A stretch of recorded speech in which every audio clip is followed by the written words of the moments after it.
Welcome back to the FlurrySports Podcast. No war horn this week. Everyone knows we are entrenched in battle.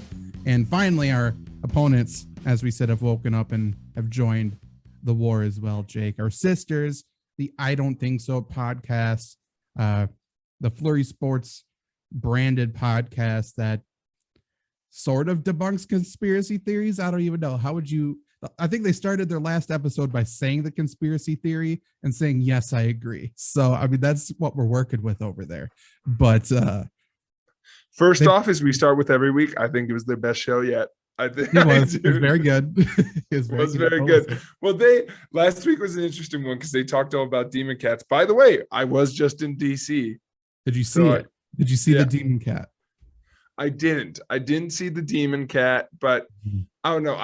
Here's what I found funny about it, is they always do this where they're like, I don't think so. And then they do the rest of the show where they convince themselves, which is kind of funny. It's the only show where they debate themselves on Spotify. So that's pretty good, True. That is true. It's a talent.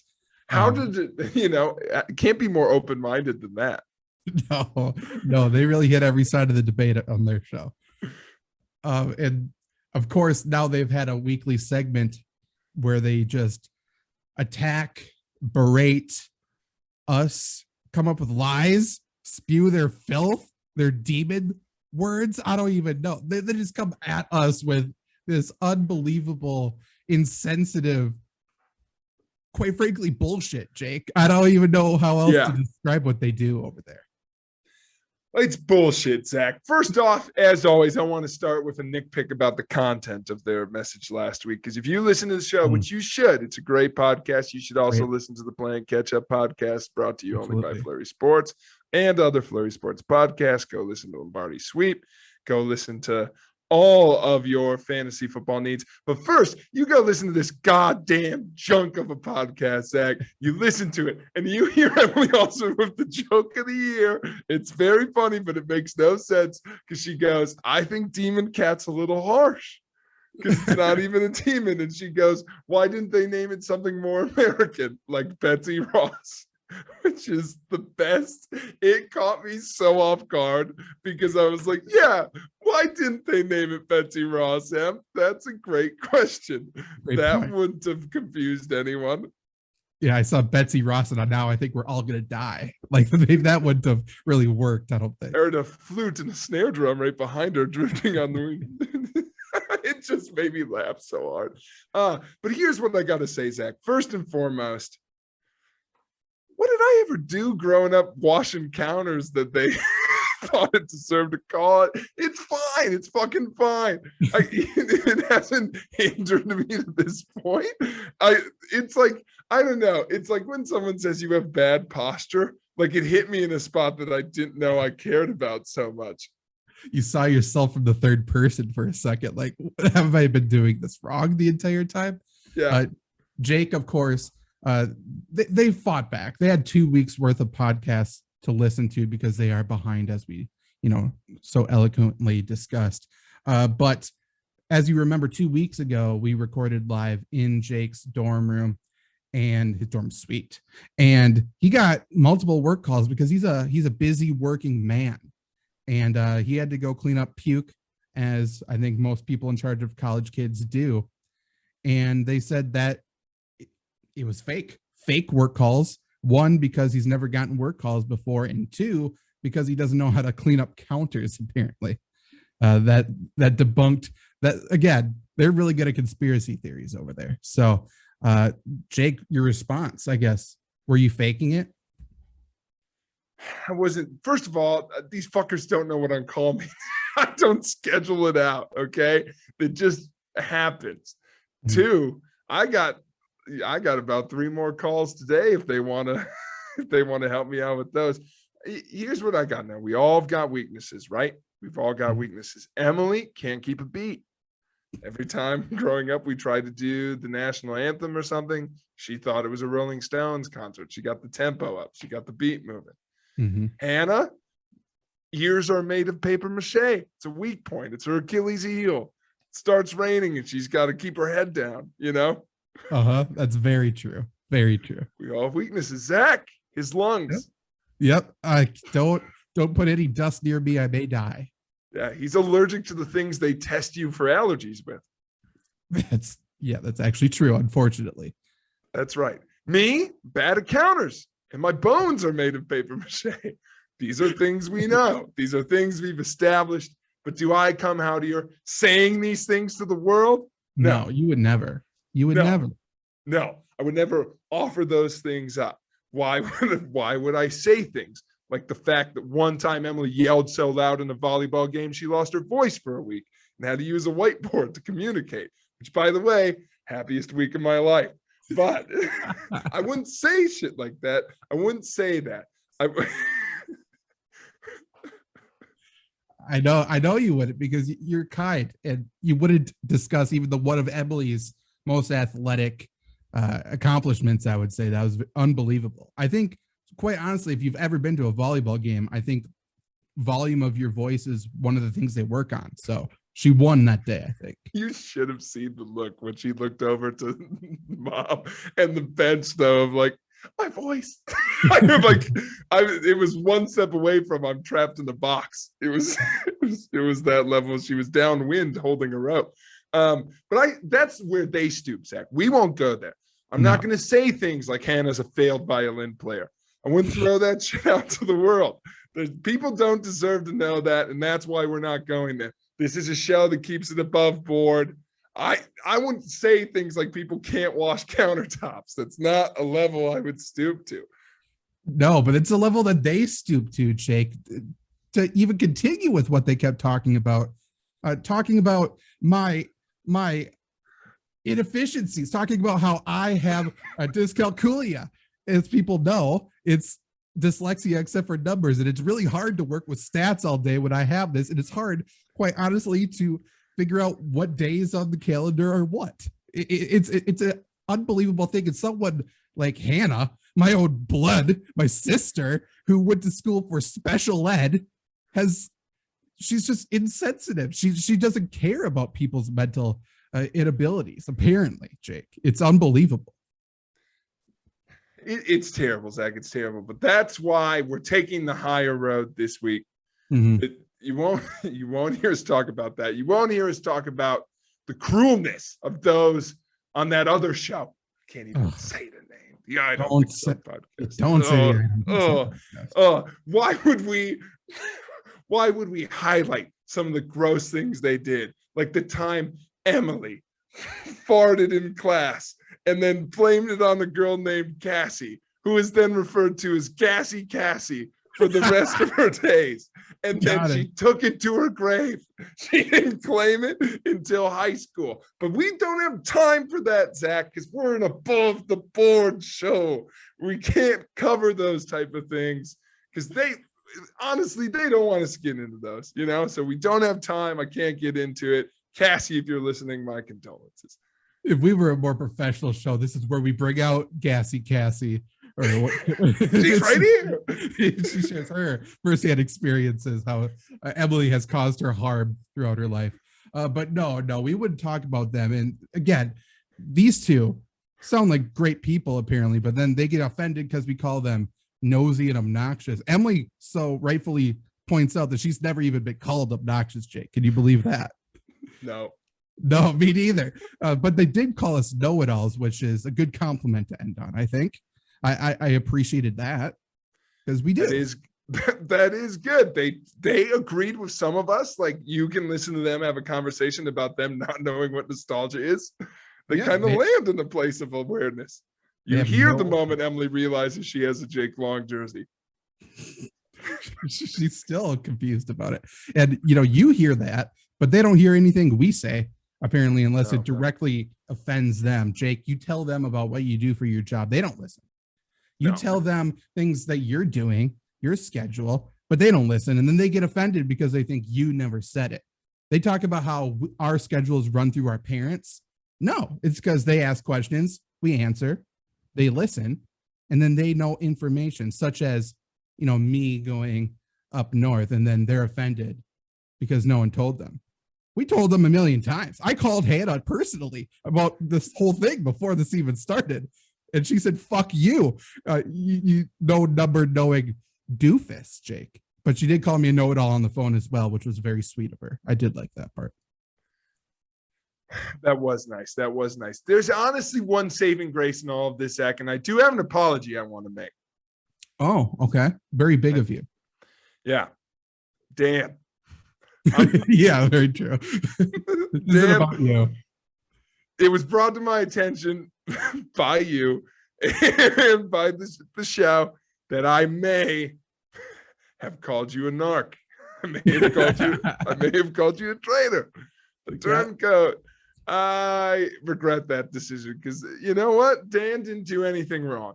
I let this whole thing, get the better of me. It's not Dan's fault that he's married to someone who, if she stood in a bird bath, she'd have to wear earplugs. Mm-hmm. It's not his fault. I don't know why that's the one I went back to, but I do think it's her Achilles heel.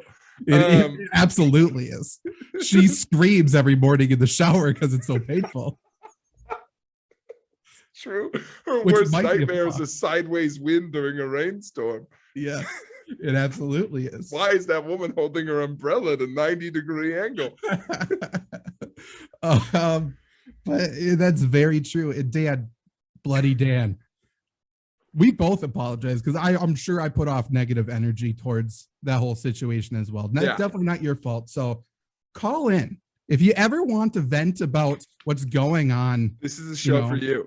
Absolutely. Because, I'm sure there's things about that weak-eared woman in your home that you just need to get off your chest. So by all means, the door is open. I think that's where we should end this on. Don't you think, Jake? Or is there anything else you need to get off your chest, such as our sisters trying to dox our girlfriends, stuff like that? Like, I don't them out loud. Yeah. You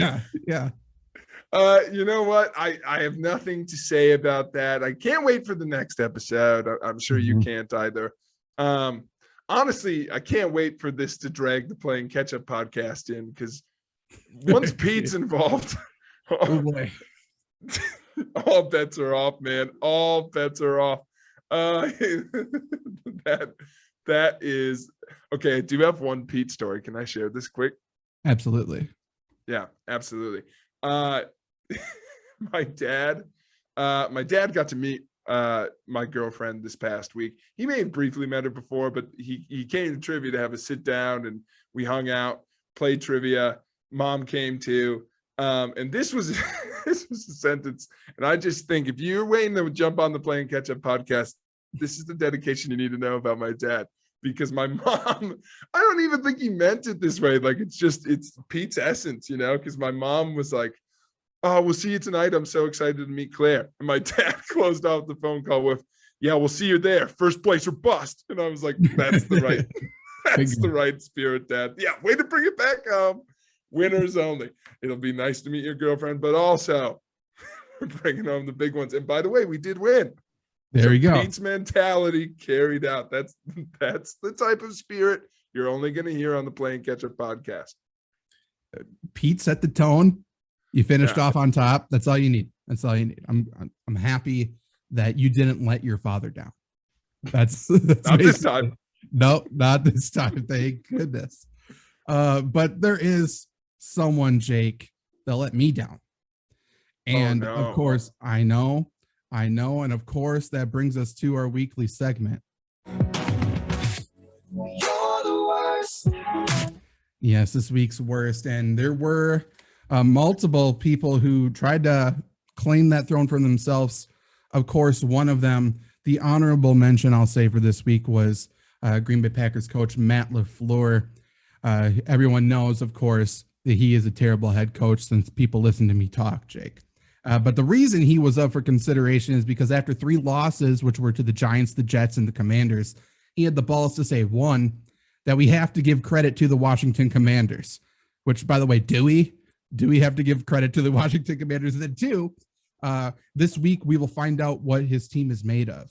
Jake, another good cliche. But this week, after the 3rd loss to a bad team, cram it up your crab hole, LaFleur. I wish Laser and Blazer were there to smoke you in your stupid face with a dodgeball. But no more time about Matt LaFleur. This week's worst is the Indianapolis Colts, because I'm sick of the Indianapolis Colts. How did the Colts, Jake, miss the memo that quarterback is the most important position in the NFL? After very clearly they've only had success with Peyton Manning and Andrew Luck. Then how did they miss the memo that you need to protect your quarterback after, you know, sending Andrew Luck to an early grave? Now they did it with Matt Ryan. Today we get the news that Matt Ryan is hurt. Matt Ryan's getting benched for the entire season, Jake. And the Colts have been a quarterback away since Peyton Manning left. The Colts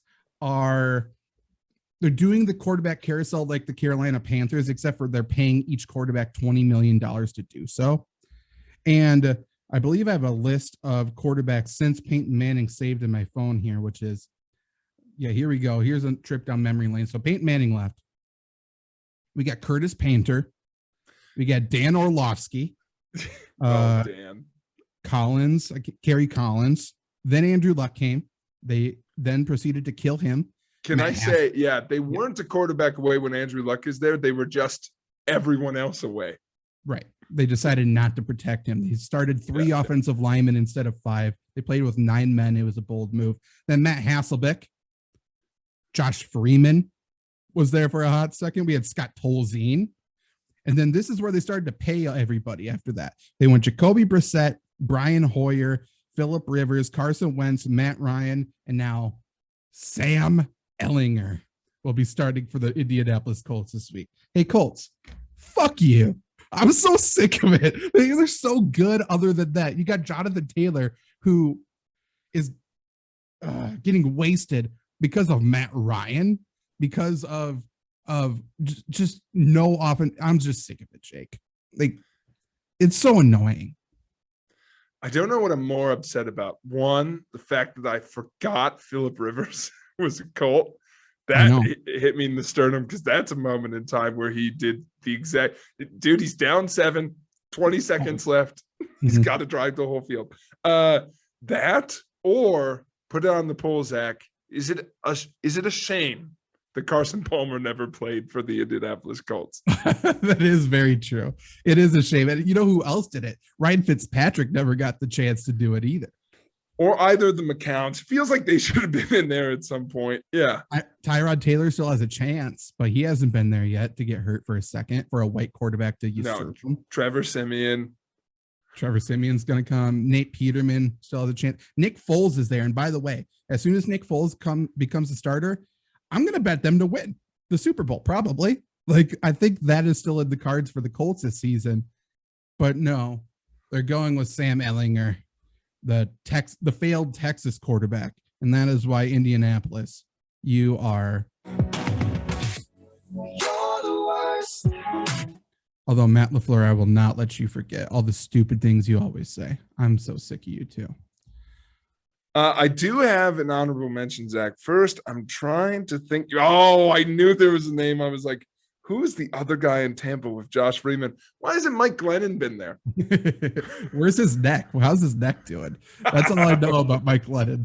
He's unusually stocky. Long neck. Yeah, it's stocky except for his neck. His neck is 3 feet. His 4-foot body. He is, interesting guy. Here's a worst nominee for you, Zach, because I was driving around this weekend, so I was listening to the Packer game mostly on the radio. And I heard this conversation between, on Packers radio, if you've never heard it before, The Rock, Larry McCarron, Wayne Larrabee. I think we've talked about on the show before.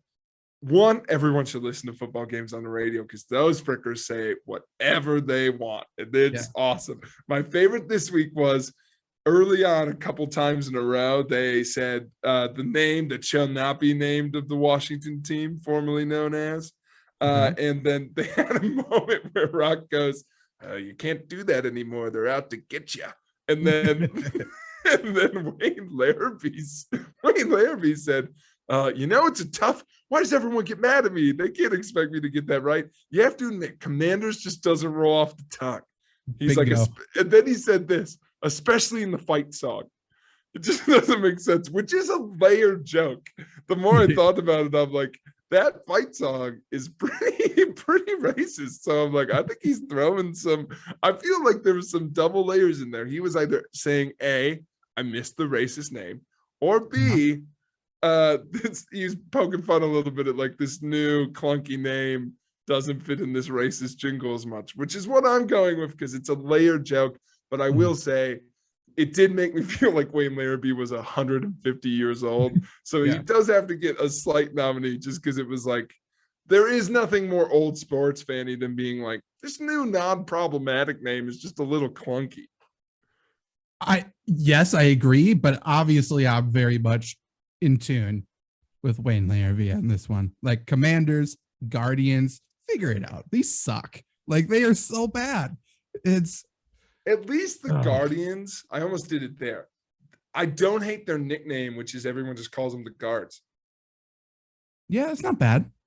It's not bad. Commanders has like the commies. I don't know. Like, what are you shorting that to? And commies was funny for a second because immediately when they announced we're the Commanders, everyone was like, commies, like everyone immediately, and you knew they were like, son of a bitch, we didn't see that one. Like, how did they figure it out? It's a fuck up unprecedented since the Seattle Kraken got mad that everyone called them the crack house, crackheads. Yeah, they were like, damn it. How did they do it? But I mean, Commanders sucks, let's be honest. So Wayne Larrabee, you're the worst but also correct, I think.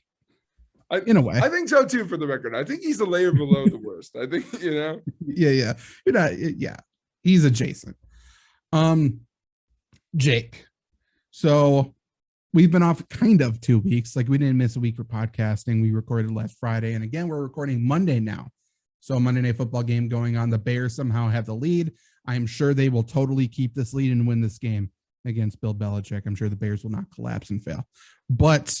Instead of doing a rundown 2 weeks, that seems kind of like a lot. We're going to try something a little bit different. We're going to go full sports talk, but with good questions. But before we do that, Jake, we have a sponsor for this week's show. It's a good one. It's one that they reached out to me, which makes me feel important, makes me feel good, Jake. And of course, I am talking about Blinkist. Have you heard about Blinkist? No, but I'm excited to. Good. Let me tell you about it. And honestly, it seems like it was made for me. I'm very happy about it. First off, FlurrySports.org/Blinkist. That's BLINKIST gets you 40% off and a buy one, get one for this new app. I believe it's just an app, so you can get it on your phone, I have it on my iPad here. And basically it's a collection of audiobooks and podcasts and stuff like that, like all the nonfiction, self-help kind of books and stuff like that, but they only give you the bullshit that you need. Like there's so many good books out there, but like just tell me what I fucking need to know. You know what I mean? So then there's only like 15 minutes and they'll tell you about what's in the book. Like one of them, like one of the most famous help books that people are reading is The Subtle Art of Not Giving a Fuck. And there is like 5 3-minute chapters where they just tell you these are the takeaways, these are the things they narrate. It's from the book, but they just give you the main points of it. And it's also written in there if you'd rather read it, but it's an audiobook. They have it for audiobooks, they have it for podcasts. And then if you want the full book, you can also get the full audiobook in there or the full podcast in there as well. But there's all different kinds of topics. Some of the topics I'm following to say books, like I have marketing and sales, economics, entrepreneurship. I also have a history one, productivity, mindfulness, motivation. Some of the books I have saved, one of them is Subtle Art of Not Giving a Fuck. One is Atomic Habits, the 5 a.m. Club. Like I need to know if I should be waking up at 5 a.m. to start my day, Jake. And they're going to tell me about the good parts about it. But this is a really, honestly, really cool. If there's a book in here that you want in there and you don't see it, you can recommend it and they'll pretty much get it. But yeah, you go to FlurrySports.org/Blinkist. Again, BLINK, blink, like with your eye, then IST. You get 40% off. You get a buy one, get one. So if you want your partner to like get fucking better at something, like you get in and say, hey, I get this for me. You got your own account and be like, oh, wow, I have a free invite. Maybe you should do this and listen to these books as well. So it's 2 for the price is 1, which is already discounted because they want you to get smarter. And again, they reached out to me. So very clearly they want me to get smarter, and they realize I'm not a good reader, and they nailed it. Bullseye, by the way. You figured me out. You sought me out. But Jake, what do you think about it? Blinkist. I think it's really cool. I really honestly like it. I like it. We've talked about before. We're big. I love audiobooks. I think that's a great call. Maybe you want an audiobook collection without supporting a company that's basically the bourgeoisie. And so you can get Blinkist. That's pretty great. That's awesome. Maybe like you, Zach, said, you have a partner. Maybe your name's Claire and you have a partner who's bad at washing countertops. Maybe you can get them a book, Counters for Dummies, help them out, get them smarter. It's the holiday season coming up. And as always, plug for the show. I know you may have skipped through this ad, and if so, gotcha. You got to buy it now. I saw you. But if you haven't, we're a ever-growing show, fastest growing show in sports. Sponsors mean a big deal. Yes. Yes. And so if you're going to look for stuff anyway, if this sounds cool, please use this promo code. It helps us out a lot. Zach, hit them with it one more time. So you go to FlurrySports.org/Blinkist. That's BLINKIST. And again, 40% off, and you get a buy one, get one. Pretty much all of these books are between 15 to 20 minutes long, like full length books. And with that 15 to 20 minutes long, they're broken up into chapters as well. So they're like 2 to 3 minute chapters. So literally listen to a couple on your way from work, and then, music the rest of the way, whatever you got to do. It's truly bite-sized ways to make yourself better. And I've really enjoyed it. Again, I can't read. Not a good reader. I get distracted easily. Also, I'm not good with numbers, Hannah. So fucking leave me alone. But Blinkist, FlurrySports.org/Blinkist. Try it out. And I didn't even mention this. Jake, there's a 7-day free trial. So if you don't like it, then it's fucking fine. So just go try it. You could listen to probably like 30 books for free and then just be like, not for me. That's how you hack the system. That's how you screw them. But if you forget to cancel your free membership, that's when we get paid. So if you want to just buy it anyway, that's totally cool. But at least try it out and see if it's for you, because it might not be, but it's definitely for me. I like it. And you like what I like. You like the show, right? So that's right. And if you like the show, you know where you can watch it, Zach. What? You can watch clips right on YouTube, baby. So you got to check clips out. Perhaps you are a fan of fantasy football. You need tips. You can get those there. Perhaps you're fans of clips. Like, what was the latest one you put up there? It made me laugh a lot. Hold on, I got to pull it up. I believe the Bryce Harper one, or no? Yeah, it was the Bryce Harper one. Yes, for sure. Or you can go ahead and watch my favorite clip of all time. Sportscaster runs into Brewer's slide wall. We've got everything on there, and we're nearing, Zach, 3.5 thousand subscribers. We sure are. And same on TikTok. We're basically the same size on both. So again, Flurry Sports TikTok as well. A lot of the same stuff, but definitely follow both. Yeah. On YouTube, the full length podcast clips, live podcasts, all of the above. It means a lot. And that's where a lot of our interaction can come into play, which we appreciate. Also, it was the worst Hail Mary ever. That's the one that horrible. Go watch it. Ran out of bounds. So funny to me. Makes me so upset. Zach, speaking of things that make us so upset, it's time for the NFL, baby. It sure is. Okay, so again, we're doing sports talky stuff. We're talking about specific questions about the NFL this week. And Jake, the first one's a real brain buster. I want you to name 5 good NFL teams, because I think it's a tough thing to do. And I'll even give you 3, because I think there's 3 obvious ones. I think the Philadelphia Eagles, Buffalo Bills, Kansas City Chiefs. Those are 3 good teams. After that, I'm kind of at a loss. Yes, I'm willing to name. Well, it is really tough. I've been thinking about it a little bit, and I'm willing to name one more for sure team. And I think those 3 are like, here are your good teams. Who's going to beat these teams?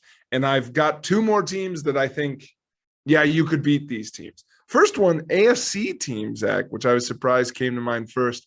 I want to put the Ravens in there. I think they're in there for me too. Because this question's so tough, like I'm just going to go down like the rest of the teams record-wise are there. So again, Buffalo Bills 5-1, Kansas City Chiefs 5-2, Philadelphia Eagles are the only undefeated team at 6-0. So on the AFC side, the New York Jets are 5-2, the Titans are 4-2. On the NFC side, the New York Giants are 6-1, the Vikings are 5-1, the Cowboys are 5-2. After that, everybody has at least 3 losses. Almost the entire league is hovering right around 500. So, like, again, Ravens, I agree. I think I would put Ravens there. They're 4-3.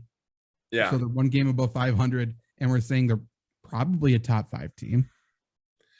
Right. Well, and that's the thing is if you look at some of these records, one, like look at the records a year ago, it's like your undefeated teams, the Broncos and the Raiders. What a wild, like it doesn't, so it's like some of these teams are good despite the record. I am like, if you watch the Vikings or the Giants this year, they don't belong in that group. I'm willing to say that they are above average teams, maybe even playoff teams. But like, if you're like gun to my head, are you a good team? I don't know. I would lean Vikings only because I do think under the table, we got a little Vikings Eagles thing happening. Mm-hmm. That's kind of a long-term storyline, which is kind of good. So maybe that's where this is all heading. But otherwise, I think in the NFC, you got to go. I know they just got beat by the Chiefs, but I'm still maybe saying Niners. I mean, they also just traded for Christian McCaffrey, so right. they could be very good, and they also may not make the playoffs. That whole NFC West division is wild. They're all basically the same record, including the Seahawks, who also I think are very good. I think they're really good. Well, that's the thing is they totally collapsed for 1 year to do a really short-term rebuild. But if you're asking me to pick 5 good teams I want to play the least, and you're making me pick an NFC one as 5th, do I go 49ers? No, I honestly think it's playoffs. You don't want to play this team. I'm still going Buccaneers. It's hard because they look so bad, and they play at Thursday Night Football against the Ravens this week, so maybe that's a real measuring stick game, Jake.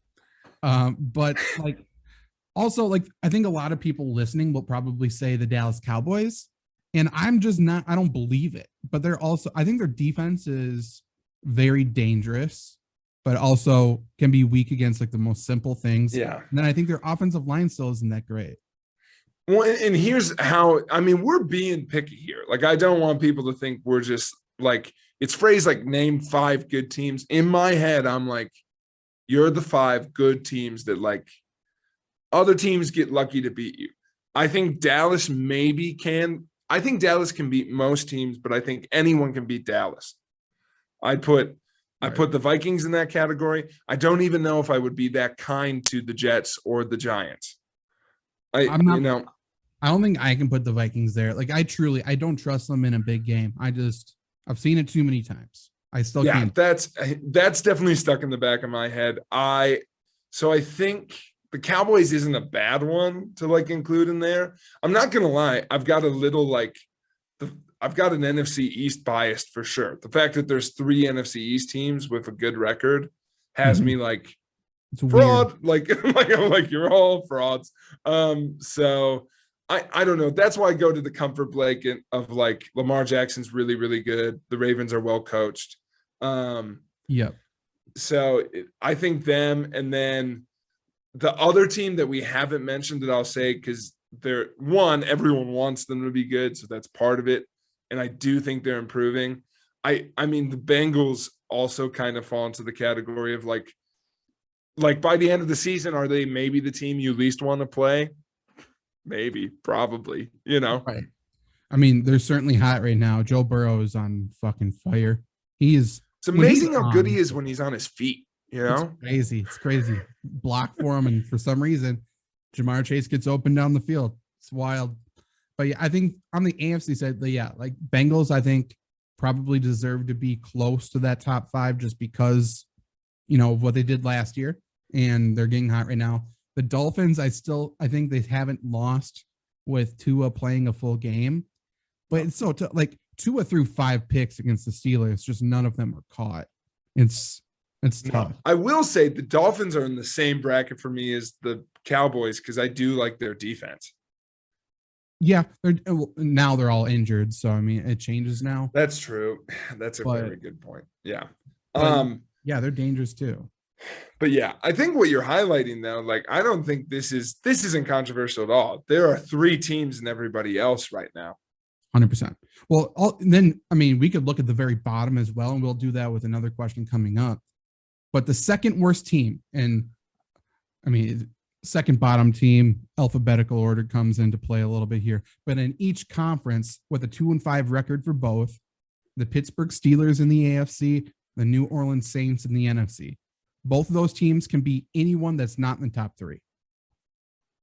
That's a great way to break it up. Like I think that's, and then I'm picking the most dangerous teams, which I think might be Bengals, Ravens. Sure. And that's where it gets hard. The 49ers are almost the opposite of that. 49ers are just solid. Like they fundamental you to death. It's just like, it's hard to pick against them because again, they make you beat them. So it's like, they honestly could beat some of those top teams because it's like, they're one of the few teams, like they've lost to those big teams, but on the right day, like they just hold the ball a lot and they score and they don't make mistakes. And so now with McCaffrey, maybe you throw them in there. What do we got for our next question, Zach? That was a good start. Feeling very sports talky. Very sports talky. And then we can just flip to the other side then, Jake. Which teams are out of it? Again, we're going into week 8, so we're almost at the midpoint of the season, and maybe it's an overreaction, I suppose, but I do think there's quite a few teams we can rule out, even though, again, probably 3/4 of the league is basically 500. Yeah. I think at least half the league you can rule out already. I agree. And when we say out of it, we mean playoff contention, correct? Not like top of division, but just playoffs in general. Yeah, basically playoffs, I think. Yes. So again, this doesn't, because literally every team is still mathematically possible, but sure. Based on vibes, Zach, I'm going to start in what we regard as our favorite division, Jacksonville's finest, the AFC South. I think the Blake Bortles division, some would say, that said, Jags out, Texans out. Yep. That's it in that one. Correct. Okay. Then let's take a trip to the AFC North where I'm going to say none of them are out. I think the Browns are out for me. There's so many bad vibes mixed in with that for me that I want them to be out, So I don't know if that's propelling me over the line. Honestly, if I had to pick one, I think the Steelers are out. They're so I can't see them winning that many games in a row. Don't get me wrong.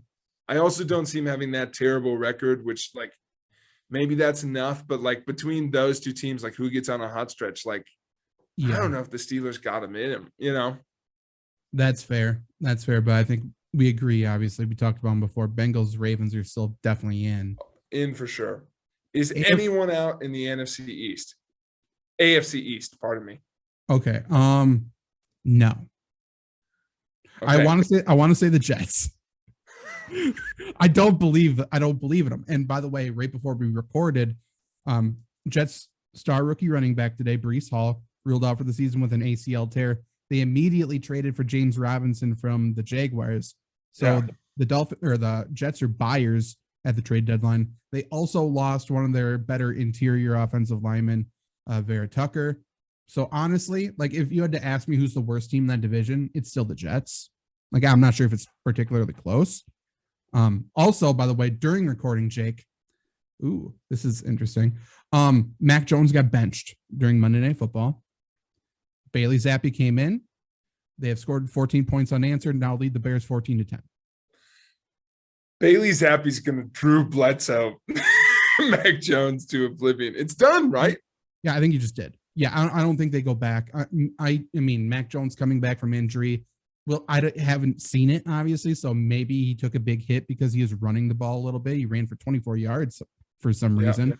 So maybe he took a big hit and they could do the whole thing like he re-injured himself, but I don't think so. I will say this is it doesn't always come to mind, but it's like, what's the most old school coach move you can do?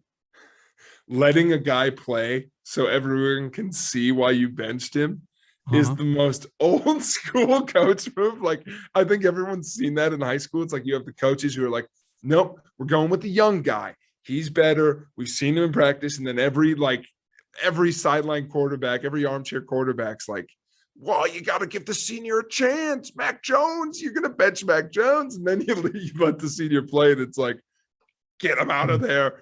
Where's the kid? Also, Bill Belichick all week, they put in a game plan talking about, I think the Bears are weak against quarterback runs, Mac.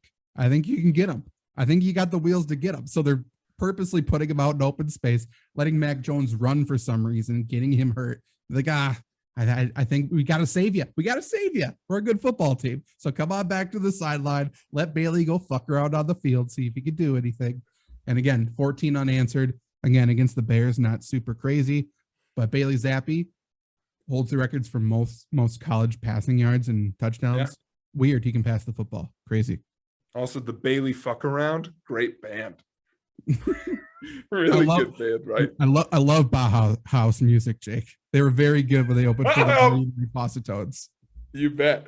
Other bad teams, Zach, they're out of it. We're going to the AFC West.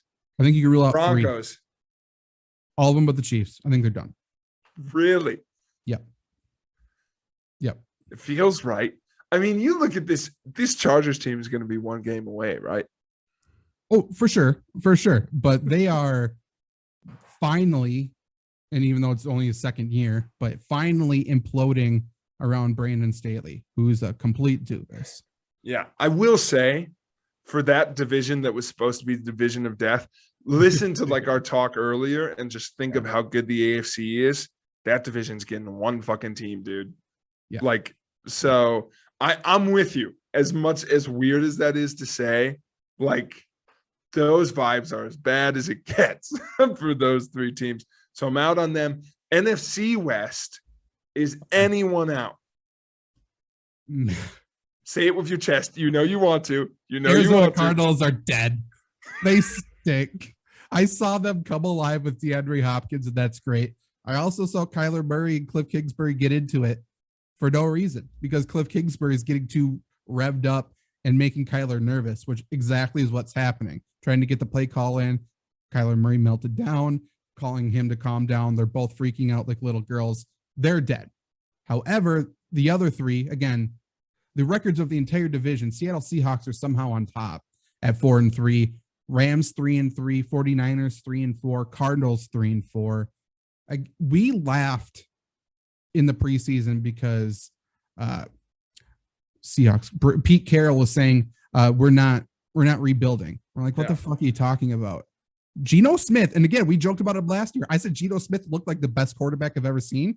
He's one of the best quarterbacks in the NFL right now, and that's not a joke. He looks really good. No, it's almost like he had the worst opportunity ever in New York and then got hurt, right? And that's good to remember. Like, he is that good. It feels good. One thing that I can't get over is he somehow turned DK Metcalf face. And I don't know how I feel about it, but I'm getting used to it. I feel like I want a fun "you're dead" moment, but I'm trying to figure out who I use it on. Yeah. Because I think I don't want to rule anyone out. We might come back, right? I don't think I want to rule anyone out in the NFC West. And then it gets tough because, well, let's go to, I think, in my head, which is the next easiest one.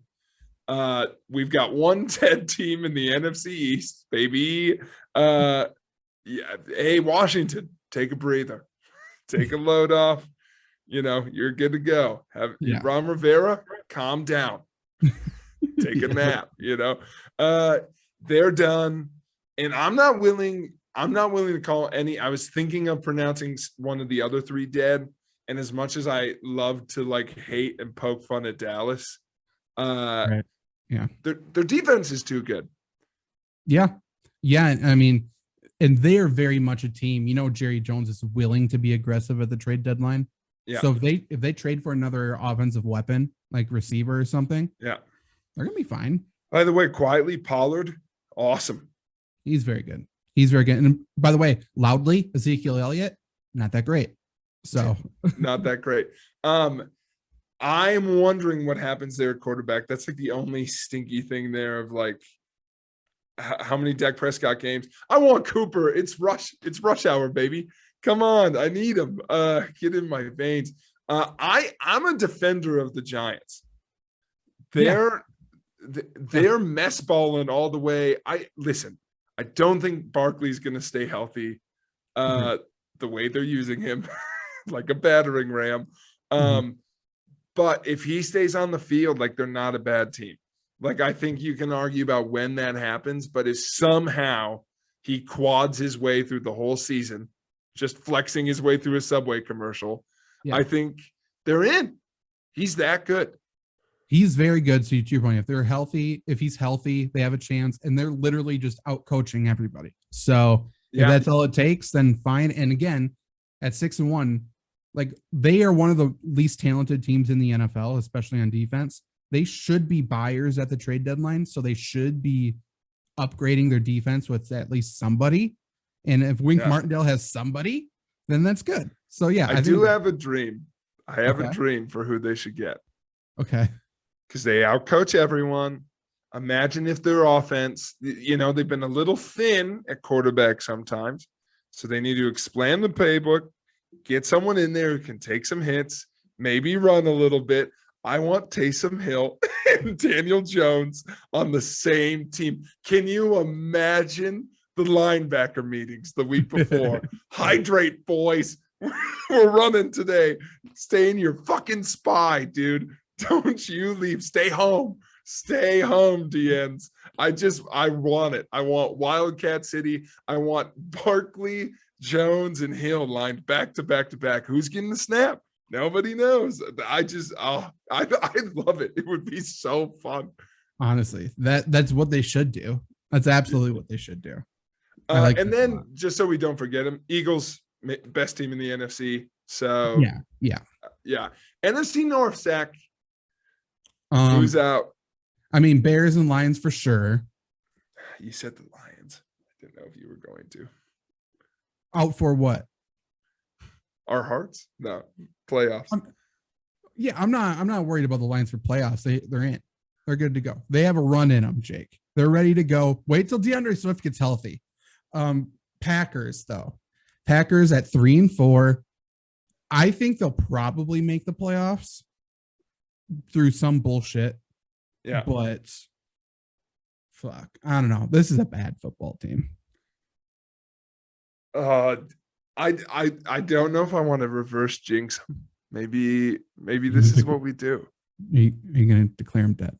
What are you going to do? They're dead. They're fucking dead, dude. They're dead. Ever since they let my boy Devontae walk away, they tried to Romeo Dobbs their way out of a situation. They can't do it. Dude, Mercedes Lewis is 54 years old. We can't. Still left in the tank.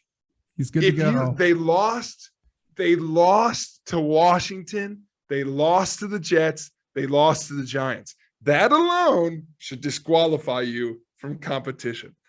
That's the devil's triangle. But look it up. Urban Dictionary. That's what it's defined as. Don't do that, Aunt Janet.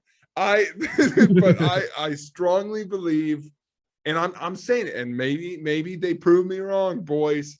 Do it. But they're dead, dude. They're dead. You look at what we just said about the East. You look about the teams in the West. Mm-hmm. Yeah. Where's their spot? They gonna catch the Vikes? Literally the only thing giving me some hope is that I think the Packers could win the division because I think the Vikings are the Vikings. Like I wouldn't be the Vikings at 5 away. The Vikings at 5-1 wouldn't shock me if they finished the year 6-11. Hey, prove me wrong, baby, but I think they're dead. Speaking of dead, how we doing down in the South, baby? How we doing down in the South? Who's alive in this division? Can we get a pulse check on these 4 teams? Falcons have to be alive, right? They're my team. I love the Falcons. They're alive. They can do it. Why not? Carolina is super dead. Super dead. Super dead. And I think that's it. I think the Saints are dead. I don't think Michael Thomas wants to play football. I think Jarvis Landry's in on the fix. And quite honestly, I don't know why they hate Jameis Winston so much. They're like, no, Andy Dalton is the better choice than Jameis Winston. I kind of like the cut of their jib. I don't know. I just like they're scrappy. And that's what it is. They play every game close. Yeah, like they sure do. They are they literally in the London game, they're the antithesis of the Vikings this season. Yeah. Like they just can't catch a break. So I think that I can't rule them out yet, but I agree that if I had to pick some other team to spoil the Buccaneers fun, it would be the Falcons at this point. By the way, there's no good team in that division. No, Buccaneers look dead. They look actually dead. Yeah, really bad. What do we got next on the docket, man? Next question, Jake, and this is one that really hits me because, like, I believe in it. Is parity bad for the NFL? And now a little backstory, like a little background on this for people who don't know. So, like, the NFL, compared to every other league, is built for parity, built for everyone to be on an equal playing field. To the point where the worst team in the league gets the first overall draft pick, second worst, second best team gets the last. And that's to create equal playing field. Also the salary cap, all of that. And this is unlike teams like the NBA, who has a lottery draft, unlike the MLB, who doesn't have a salary cap. So the NFL truly is built for every team to go 500. And there hasn't been an example as good of that as this year, where, again, we talked about, like, pretty much 3/4 of the league are hovering around 500. We talked about, like, the dead teams are 3-4, and the great teams are 4-3. So it's really weird, but also, like, there's so much bad football being played. Like, and there's horrible coaches right now. Like, this year is hard to watch. So even though I think it's working by design, everything that the NFL is doing, I think it's bad for the league to have very few true powerhouses and very few people you can just kick in, basically. Few laughing stocks. We need Urban Meyer back. We do need a little bit more. Well, you know what it is, right? And this isn't going to last, which I think is good news for your argument. We're in a current state of we care if you tank. Don't fucking tank because of what happened with the Dolphins. And that is causing the bad teams to try. This is like the first time that's happened in a decade where, like, there isn't some Houston. Like, I think the teams, like, if I ask someone, like, what team is trying to lose this year, I think they'd point to Houston, which shows you haven't watched a Houston game. Because Davis Mills is trying his ass off, man. Davis Mills is trying to be a quarterback. He's trying really hard. And Washington, the amount of, like, Ron Rivera feels like he's going to be robbed of a Super Bowl. You watch a Ron Rivera press conference, and he, like, is so sad at the outcome of his team. Like, well, the Lions have the worst record in the league, and they fight to the fucking end. Like, that's their whole thing. Yes, they're so gritty that I didn't even, I can't even say the sentence, they're the worst record in the league. That's how gritty they are. But I do think my other maybe thought is, and this is me being an optimist, this has been really bad football. I think it might be a bit of a growing pain because going through those teams, I think this is like the first time in a decade, at least 5 years, that we're, like, seeing the good teams change. And I think it takes the NFL a while to figure out, like, who to book. Because right now, what is happening is Green Bay, Tampa, the Rams, all of the AFC West teams that aren't the Chiefs, the Patriots, none of those teams are playing really good right now. Even the Bengals that people wanted to get behind haven't played great this year. And then it's like, well, who are the good teams? the Giants and the Jets, and no one believes it. Like no one believes it because it's like, fooled me once. Like, so it's not just that the football is bad, but it's that everyone can see that the good teams are bad, and no one's believing that the bad teams are good. So we're just stuck going, everything's bad because there are no, like our conversation, like, and I believe it, like maybe I'm playing into it, but I'm like, there aren't very many good teams. And part of that is because I don't think any of these teams with good records are good because they haven't been good historically. So maybe, maybe this is, even the Eagles, like the Eagles haven't been this, like they're finally coming into their own. So maybe for the future, it's those three teams and the Bengals and, maybe the Jets are good, like going forward. Maybe the Giants are that good just going forward, or the Vikings. Like if they, if they win the division 2 years in a row, it'll be the first time they've done that since, I believe, late 2000s. So like, I think there's a bit of a paradigm shift there of like, the old quarterback regime is slipping a little bit. And I think that's happening at this same time. I think it's partially that, and to like be super truthful for like why I think there is worse football being played. Like I think there is criticism from like the better, like some of the better teams are teams that are usually bad, but also we look at like we had a record amount of head coach firings last year, so it's a lot of new coaches, and obviously we know a large percentage of new coaches are going to be bad. So teams super young this year. It's like a really young average age. So it's partially that stuff. And then with the salary cap, people are figuring out how to do new stuff. And because of that, the last couple of years, there's been more salary cap casualties than ever before. Like you look at the Saints, I think the Saints again are projected to start the season next year, like $90 million over the cap. And they just cut everybody last year. So they have to do it again. Like everyone's pushing things forward and people are talking about how the salary cap's fake. You can make anything work.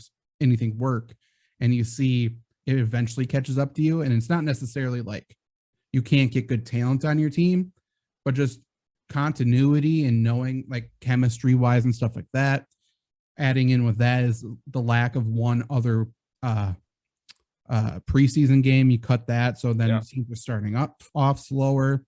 The last cutting out a preseason game also cuts out a lot of players' opportunity to make teams that are usually the special teams players. So you see a lot of bad special teams play. There's that kind of stuff going on. And then truthfully, like teams are kind of starting to pay offensive linemen as well, which is causing offensive linemen to shift teams. And you can see the good teams this year have good offensive lines, and there aren't many good offensive lines. And the biggest characteristic of good offensive lines, again, is good communication, good continuity, good all of that. And when everything continues to shift and change, including coaches and players and schemes and yada, yada, yada, you have the Packers having Royce Newman turn around backwards when it's a zone scheme, when literally all you have to do is step right and then anything else you do is gravy. So I think there's a lot of things culminating, but it's like there's a lot of shit happening right now. And here's the thing, there's so much parity that every game is close. And I honestly believe this, when every game is close, the reffing sucks. You need to give these refs some garbage games. Yeah. Where it just doesn't matter. They don't have any, and every game close, so every call matters, and they fucking blow it every time. Every single time. The Washington Packer game was terrible this week. This is a Packer fan telling you that was two bad teams. They were really, really bad, and that reffing was gross. Yeah. And again, both sides as well. We're not saying equal. Like, and it's because the game was close. Right. Yeah, it's just an absolute nightmare. And again, I think people would be, less angry with refs if there was some sort of consistency, but they're all bad at different things. So it's a nightmare. Right. And it's just like, if you have some of these, we just need more, and we're talking about it more because you only care about ref calls when the game is in question. Well, also because sports betting is more legalized across the country. So now People have literal money invested in teams and just personal investment in teams that they never had investment in before. So now reffing is really under a microscope. If you're wondering why I'm so mad about it, it's because I had to spend 20 minutes trying to explain to our whole extended family this weekend what the penalty was for defensive lineman holding, because they never fucking call it, and they called it on the Packers, and they were like, that's never been a rule, and I had to be the guy who was like, it actually is a rule, but they never call it. Well, then why did they call it now? I don't know. And then they're yelling at me about what a nose guard typically does. It's like, how's he supposed to do his job? And I'm like, I know. I very much know. And it's one day in lineman training camp where they're like, this is technically a rule, and nobody cares. Like, but they cared that week, so we have to live through it. So annoying. But yeah, I mean, spot on, parity across the league. League's been as equal as it's ever been. It's been as bad as football as we've ever seen. Also, maybe the guardian caps. I think maybe that's made everybody soft and bad at football. That's me. That's the old school me. We need to hear the cracking of the pads every fall, every late summer day. That's what gets us going. We haven't heard a crack of a pad yet, Jake. We've only heard the crack of Tua's skull against the ground, and that just brings a tear to my eye out of happiness, but it doesn't get me ready for football, Jake. And that's why every team is sleeping. Aaron's in an ayahuasca nightmare. Tom Brady is dreaming of his wife that left him. No one's ready for football yet. No. Russell Wilson's feeling dangerous. Justin Herbert can't feel his ribs. It sucks, dude. Yeah. It's stupid. Let's go to the next question. Okay, Jake. So we are a week away from the NFL trade deadline. We've seen a few big trades go on already, and I think the narrative about the NFL trade deadline normally is that there's a lot of hype and then nothing ever really happens, unlike the NBA where stars are getting traded willy-nilly. But this year, we've seen after the Panthers fired Matt Rule, they traded away Robbie Anderson to the Arizona Cardinals. They traded Christian McCaffrey to the San Francisco 49ers. And then today, because Breece Hall tore his ACL out for the year, the Jets traded for running back James Robinson, which makes Travis Etienne the lone guy there now, which is kind of weird. But the question, Jake, what are some other big names that you think we could see traded before the NFL trade deadline, which again is the afternoon on November 1st? Quick shout out. I wrote an article today on FlurrySports.org. I wrote about one player on every single team who could get traded, before the NFL trade deadline. Some big names, some not. But who is a player that you think could be moved before November 1st? So I think for me, I'm looking at the sellers. Like, I think that's what I'm trying to figure out, because as we stated, I don't think there's a ton, because I think a couple of the really bad teams don't want to trade away too many guys. Like the Jags are building. They're not there yet, Right. but they don't want to trade away a ton. I don't think the Lions want to trade away that many. There's a couple pieces I think they would. And I'm curious about the Commanders, because I think they want to compete. I really think they don't want to lay down. So that said, I'm going to go to Houston. Okay. And I don't know. You tell me if this guy, and I will admit for this question, I'm a little out of the loop because I don't know the rosters as well as you do. But, Brandon Cooks seems like he should move. And I would love Tunsil to move somewhere. I don't know if they will, but, he would be an awesome pickup for any team. Yeah, I don't think they'll be willing to trade away Tunsil. But in my article, I did write Brandon Cooks. I do think they should trade Brandon Cooks. I think this was last year. There were rumors of Brandon Cooks getting traded, and he got set. Like, he didn't want to leave Houston. So that's a weird thing. But if he's willing to leave Houston for greener pastures, and there's a family element too. So I have no idea what his family's like. And obviously maybe he has young kids, doesn't want to move them. And that's totally fair. But in terms of just a football thing, you would think they would trade away Brandon Cooks, and you would think there are many teams that should be willing to go get a Brandon Cooks, a veteran wide receiver who I think can still play football. Yeah, I mean, he's one, and then I've got a heartbreaker here, but I think it is. I'm like, what team wouldn't want this guy? Jamal Williams. Ooh, I don't think so. You don't The think Lions, he's going? no, the Lions are weird in that I truly think they're not willing to give up anybody. Like, I think they're so tight, like, they're so invested in their own culture and their own guys. Dan Campbell will not show up to work the next day if you trade away Jamal Williams. Well, especially him of all people, because he's the heart of the Yeah. team. But that's because I feel like if they're gonna do it, he's the guy you do. Because it's like Agreed. you send a message of like we're building, and like Swift is great, and we need more young pieces and draft picks. But so he's one, and then let me give you my third and final one. This is a weird one, but I think after tonight, I'm a little like maybe Mac Jones. After tonight, especially, that is, yeah, I don't know. I mean, that would certainly be like, we are for sure moving to this guy. And it would be interesting to see which teams would want to go get him. I think Carolina would offer something. Pittsburgh. What's super interesting, I don't think Pittsburgh would. I think Kenny Pickett's good, actually. But you know who really wanted Mac Jones was Kyle Shanahan.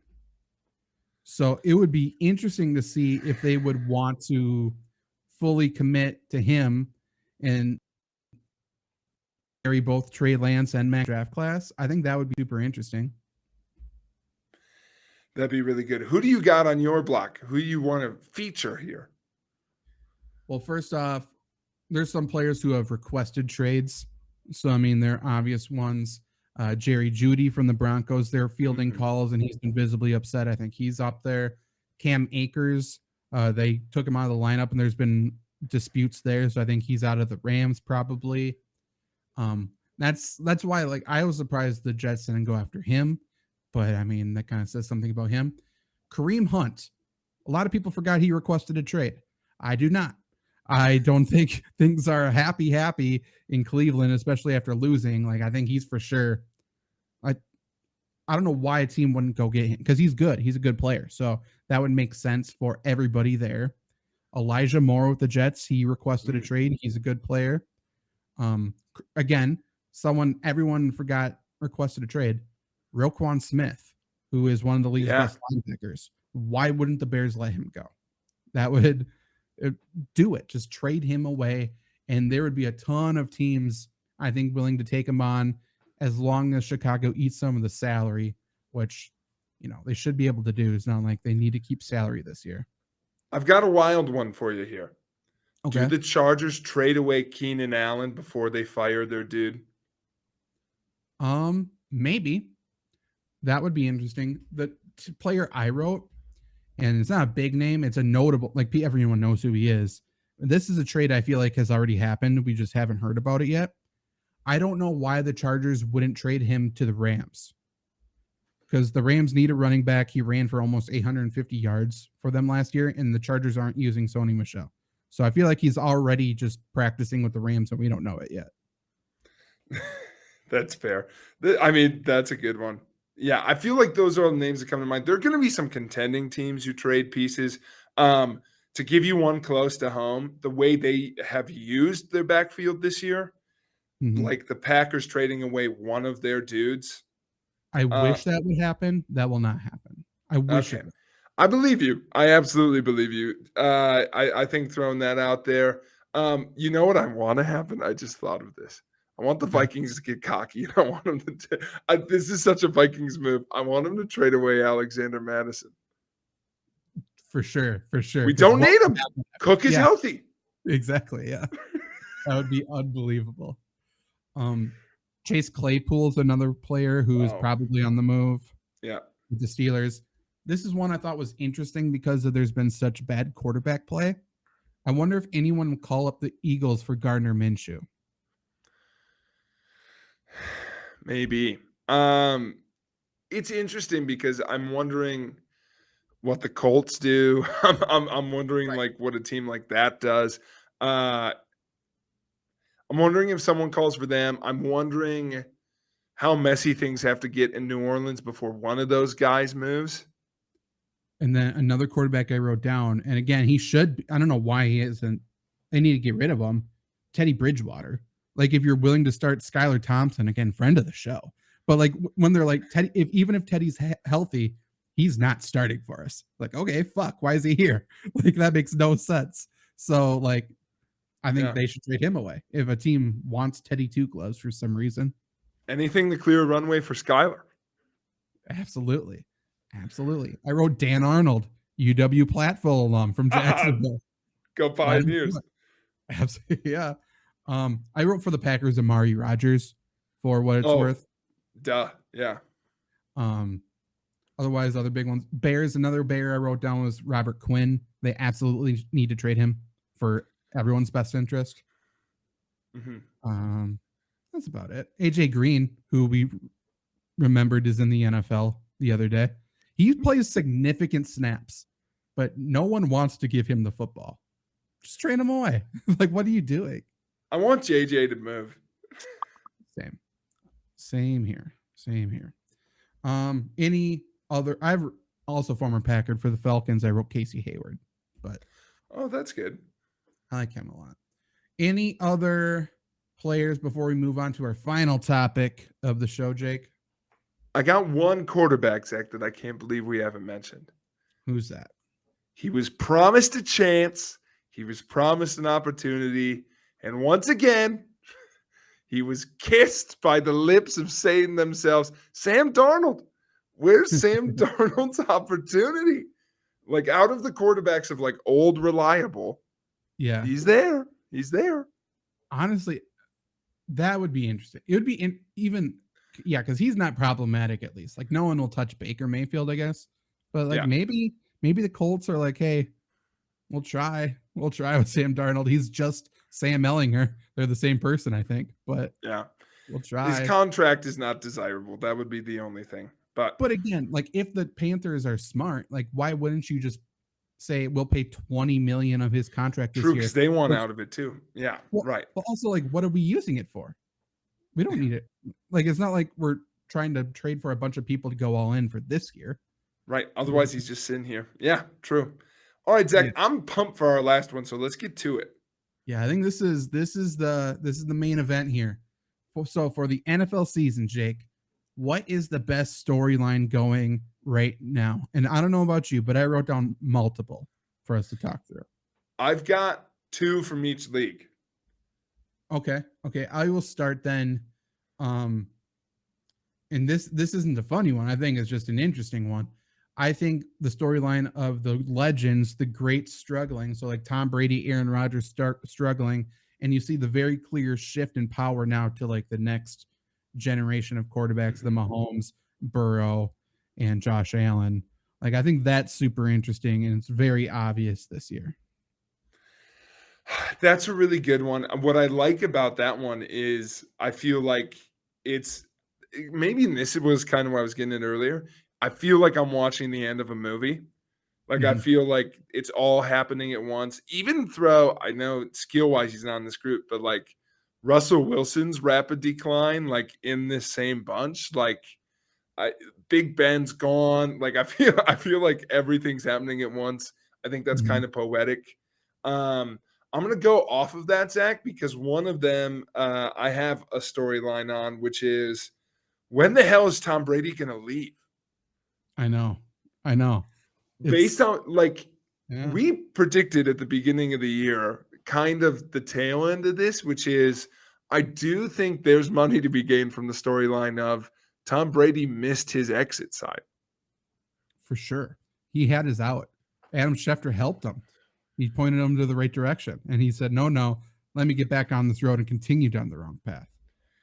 And what I find, and like we pitched and maybe we still end up there somehow, Brady Belichick one last time for all the marbles. But what I kind of liked about the fallout of that is he had a chance to leave after a Super Bowl 7 times.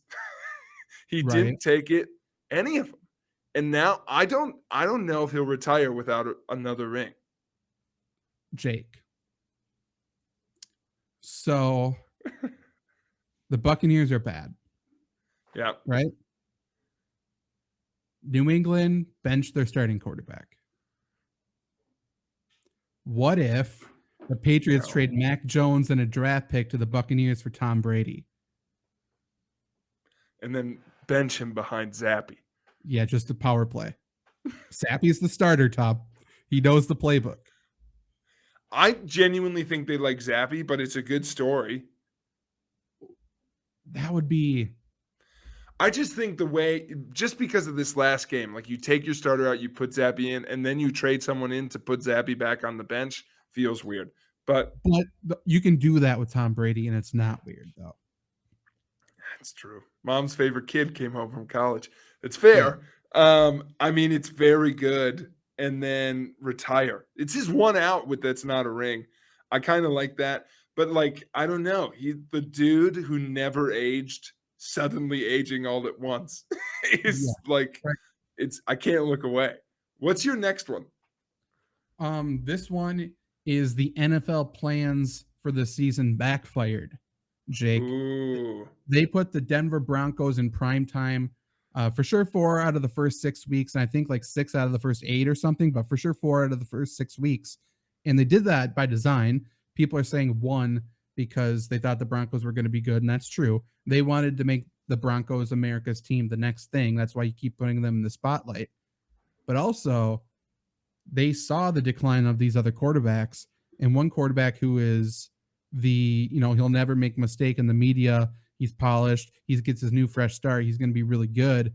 Russell Wilson, he's going to be the new golden child of the NFL in this new spot. And he turned a heel because we talked about the worst thing you can do in the NFL is be overpaid and be overrated. And he did both immediately. And now he's super hated. That was one of mine too. Because how is he suddenly, I think, because of what's happening in Green Bay this season, the most hated QB in the league? Yeah. Maybe Tom Brady because of the Giselle stuff and him being Tom Brady. But if it's not him, like, he's weird. No one likes him. He seems to have no idea they suck. He doesn't think he's the problem. His teammates are bashing him from Seattle. Whenever anyone in the media asks him questions, he makes it about himself in true heel behavior. It's unbelievable. It's awesome. I mean, he's a heel through and through. So that was one of mine for sure, because just like how terrible that decision has been is pretty awful. So I'm going to pivot a little bit and go this way in the AFC. And this is pretty, I think if you had to look, this is pretty obvious. Not a lot of depth to it. But Chiefs Bills, for all the like parody and everything else, I think it's the NFL's closest like we've gone to Brady Manning in a while of like these are the two teams we care about. 100%. Everything else is a sideshow, you know? They'll say the AFC Championship is the true Super Bowl for this year. You know, all that stuff like they did with Manning Brady. Like that is that I completely agree. Also, I mean, kind of similar in a way, not really. It's not. But another storyline is, so the past 2 years we've had the best quarterback in the league switching teams, or not best quarterback in the league, but like a notable quarterback in the league switching teams, winning a Super Bowl right away. Tom Brady goes to Tampa, wins right away. Matthew Stafford goes to the Rams, wins the Super Bowl right away. And pretty much the big name players and the quarterbacks who switched teams this offseason are bad. Like we just talked about Russell Wilson, went there, bad. Matt Ryan just got benched today, bad. Baker Mayfield, again, no one thought he's amazing, but he's a quarterback that switched teams, bad. Devontae Adams, best wide receiver in the NFL. He hasn't been bad, but the Raiders, like, were supposed to take a step up because of all the weapons they gained. They took a step backwards. Like, for all of the change now and players wanting to control their own destiny, control where they go in an NBA-like fashion, all of a sudden, the homegrown teams, the Giants, the Jets, the Eagles, teams like this, all of a sudden the NFL is turning into, you stay with the team you drafted to. If everyone stays loyal, then you have a good Super Bowl caliber team. It's super weird, but it's kind of cool.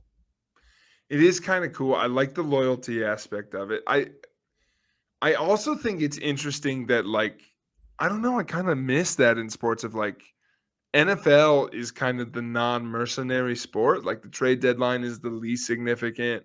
Like, Mhm. free agency is big, but it's not like the biggest time of the year like it is in certainly MLB, but I think for NBA as well. Um, I but that is interesting. Like, loyalty is a big thing. Like, raising up these young dudes and have them perform on the biggest stage is huge. Which is why I'm going for, and this is my biggest one in the AFC. Uh, Lamar Jackson's, like, holding hostage of his own career Yeah. is wild. Like, I think so much other football is happening that, like, sometimes I forget it, and then they're like, he's his own agent, and he talks to his mom about his career choices, and every Yeah. time he gets hit, it could cost him millions of dollars. And I'm like, this is bonkers. Him being Yep. out there, being maybe the best player in the league, like his own manager, being an unrestricted free agent right now, just holding a gun to the league and saying, I'm going to play my way into the biggest contract in history Right. is incredible. And I think had the reason it's my number one storyline, I think it's made him and the Ravens like my clear, you're my face. Like, if it comes down, I'm picking one team that I want to see run through the Bengals, the Bills, the Chiefs to make it to the promised land. The Ravens are awesome because it's truly like the one man show versus like these juggernauts. I agree to a point, and I disagree in this point because I think that's I think the Ravens are terrible. I think You hate players who are their own advocates. Get a fucking agent, you bum. Yeah. Go through a third party. Got to do it. It's because that's a massive story people aren't talking about, and I think it's also kind of by design that no one's talking about Lamar Jackson doing his own business, being a businessman on and off the field, doing that stuff. I think, and again, Ravens were my preseason Super Bowl pick. I think they have 0% chance to win the Super Bowl if they don't give Lamar Jackson a contract during the season, because I think Lamar Jackson's holding the Ravens back, even though he's been the entire team, but he continues to make very obvious choices where it's like he would put his body on the line. He would run through this guy when he's just going out of bounds. And it's like, he's not taking those hits because he needs to stay healthy. And I think it's kind of unbelievable. So, like, before the year, I'm like, oh, I truly did think like, oh, he's going to make the Ravens pay. He's going to command the biggest contract ever. But he's not an unrestricted free agent in that they could just give him another franchise tag, which would still make him ungodly paid, but still he would just do the same thing. Like, there's still no future security. So I think it's super interesting. And I think, like, truly, if they have a shot to go like final play of the game, this is for the division, or to go to the AFC Championship, fucking call a timeout, make the call up to the front office and say, if you don't give me the contract now, I'm taking a knee. That's how I feel like Lamar Jackson's sort of playing it right now. That's right. Zach, I think I got time for one more each. How you feeling about it? You got one in the chamber you really want to throw out there? I got my feel-good story and kind of an interesting story. Yeah, I'll go with it right now. We talked about Denver Broncos and Russell Wilson being terrible.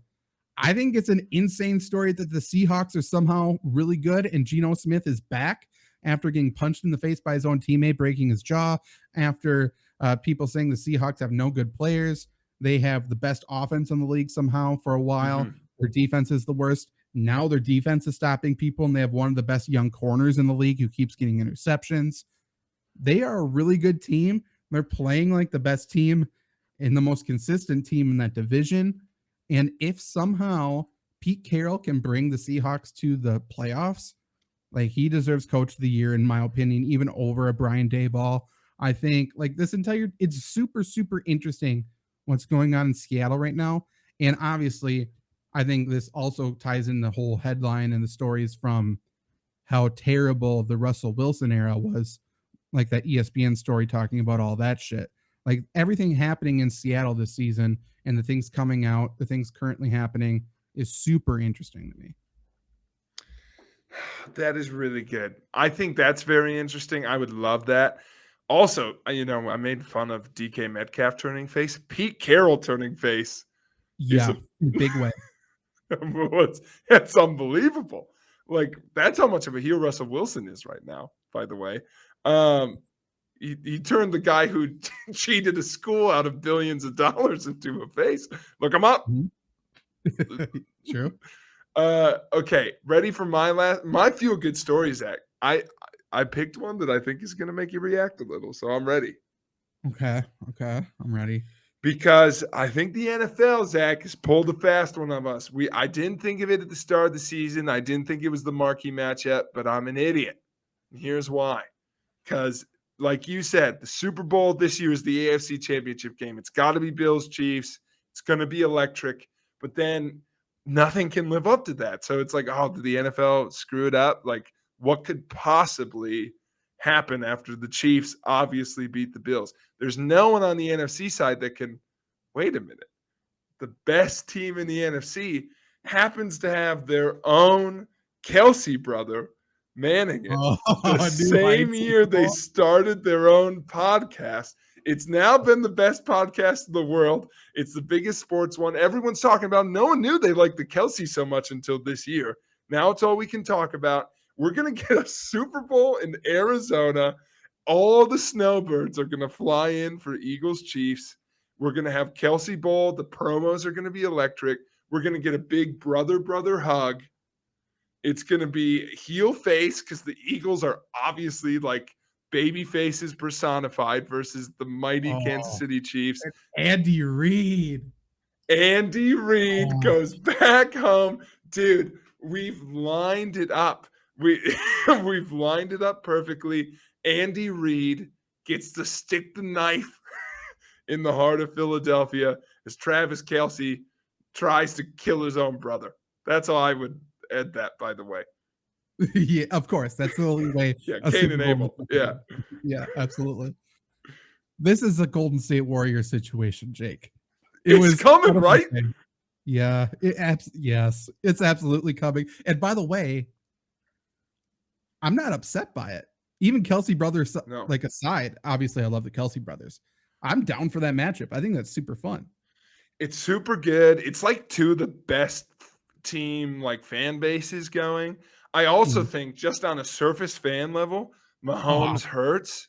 Tomahawk chop at the Super Bowl, Jake. Versus Fly Eagles Fly. We got Angels in the outfield versus the Tomahawk chop. It's the only time the Eagles fan base can be faces. Very true. They'll do something to screw it up, but true. The Tomahawk chop being rebutted by the most racist chants you've ever heard in your whole life. I don't think that's good. Yeah, I can't keep this beat with all this anti-Semitism coming back towards me. Yeah. That is what we're building to, isn't it?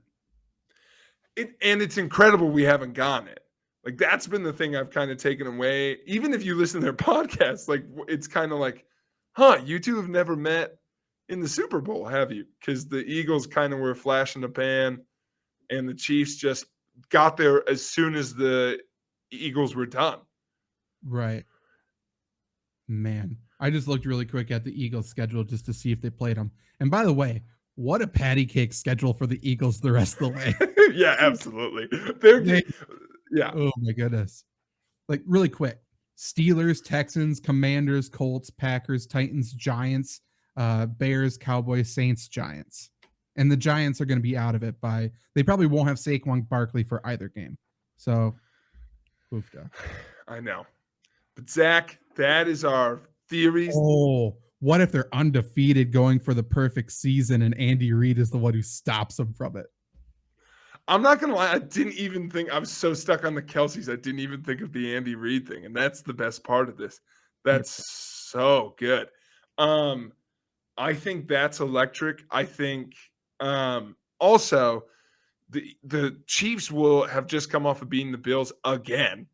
So they will be like dream crushers, like through and through. I'm not going to lie. I said the Chiefs win. If that happens, and he's got to lose, right? He's got to do what he always did. He can't, he goes down on the sword. One time, the city he always wanted to love him. Why won't you love me, Philadelphia? Stop throwing those batteries at me. They've really hurt. You're right. You're right.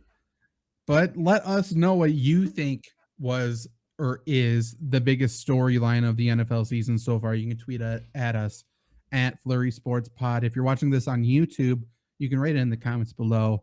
Let us know. Rate the podcast 5 stars. Share it. Spotify, Apple Podcasts, and others. Those are the 2 big ones. Obviously, Jake, do you have anything before we get out of here? Oh, to all the batter boys out there, thanks for listening. Squeaky boys, always appreciated. We appreciate it too. we can hear you coming for sure.